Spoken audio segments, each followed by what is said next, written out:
All right, it will be an historic stadium event. Saturday, January 24th from Tele2 Arena in Stockholm, Sweden. We get you the main event. With your reign coming up here with Dennis Siver, can you explain exactly why you wanted this fight? A lot of people seem to think that it's, I don't know, a mismatch of sorts.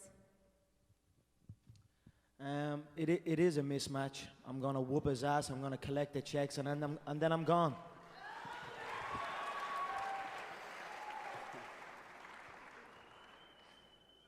Questions for Conor. You saw Aldo up close and personal. What did you take away from seeing him fight? Where do you think he's vulnerable? How do you think you match up? Yeah, I watched the contest up close. It was a great contest. I believe there's a lot of holes I will capitalize on. You know, he showed his frustration in the contest, but it was a traditional Thai style contest. You hit me, I hit you. Both competitors were very similar in styles, and that is why the contest was what it was. I posed different movements and different reactions than anybody on the roster, not just the division. So I am highly confident I will shut Jose Aldo down in spectacular fashion and take over the game. I say it how I want to say it, yeah? The king speaks however he wants.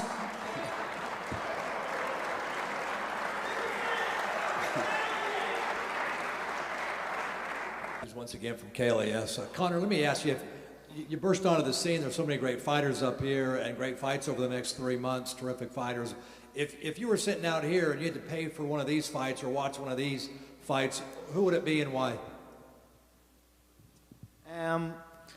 As an employee of the UFC, I would pay for every single one. But you know, there's a lot of great stars up here, a lot of huge fights. But let's see by the end of 2015. Let's see who has the highest pay-per-view numbers. Let's see who has the highest gate. Let's see who has the highest attendance. You know, because I am setting up for that, and we are in talks for big things. So again, I won't look past Dennis. I will look through him, exactly where I plan on going, and then carry on. But I believe 2015 will be my year. I know a lot of the featherweights are bitching and moaning and hating on it, you know, but they don't have to love it. They can even hate it, but they will be forced to accept it.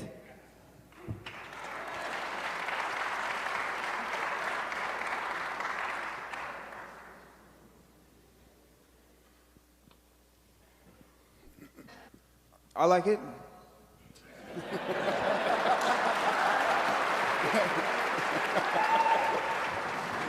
I like it too. Back to Conor McGregor. Do you see any aspect of Dennis Siver's fighting style that will be a threat come January?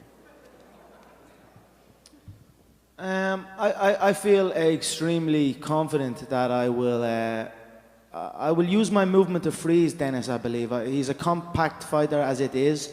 I will use my movement to freeze him, and then I will take his head clean off and raise it in beautiful Boston City, you know, Ireland #2, I like to call it.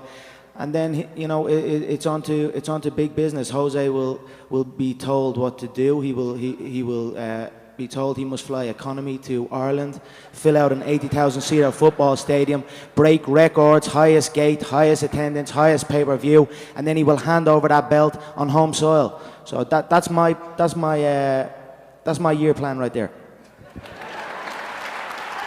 Bates, you, when you need to be motivated for your next fight, what is your source of motivation? Yeah. For me, I am self-motivated. You know, I show up every day and I grind it out. You know, I train intelligently, I train smart. I take note of how every single human being on this planet moves, and what way they approach their chosen profession.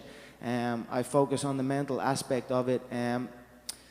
So for me, I motivate myself. I am a self-motivated individual, and I am up here on my own journey of whooping ass and collecting checks. What fighter in the featherweight division would give you problems or could give you problems?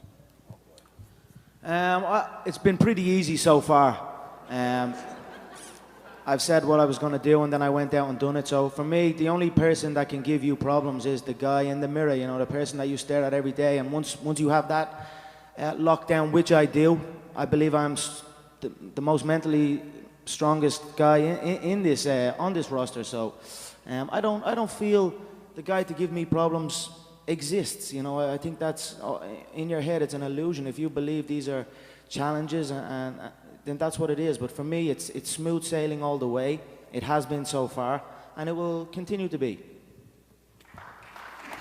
First one for Conor, and then one real quick for Dana. Conor, I was just wondering if you were going to come up with a system to get the other fighters in the featherweight system to send you an apology for wasting your time. All I'm looking for is a simple thank you. If you look, maybe a kiss on the toes. But if you look back at the last featherweight contest in Mexico, it was between a guy who had a horrendous fight against Jose Aldo, Ricardo Lamas. He fought like a pussy. He ran for 5 rounds. And then you look at Dennis Bermudez, who's on a false win streak. Holloway beat him. So these are 2 average, okay, journeyman fighters. Yet there was so much light on that fight, so much attention on 2 you know, Dennis is a decision machine, and Ricardo's fought like a pussy. So they still got that exposure. People are even talking about Nick Lentz.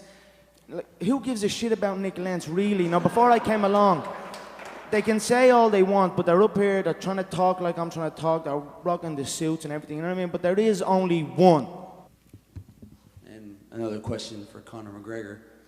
This event coming up, the main event is Cub Swanson and Frankie Edgar.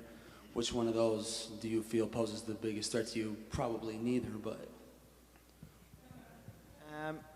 Yeah, I'd feel comfortable against both. Frankie has held the lightweight title. He's challenged at a high level his whole career. He fights with his heart, but again, he's an aging competitor. He's on the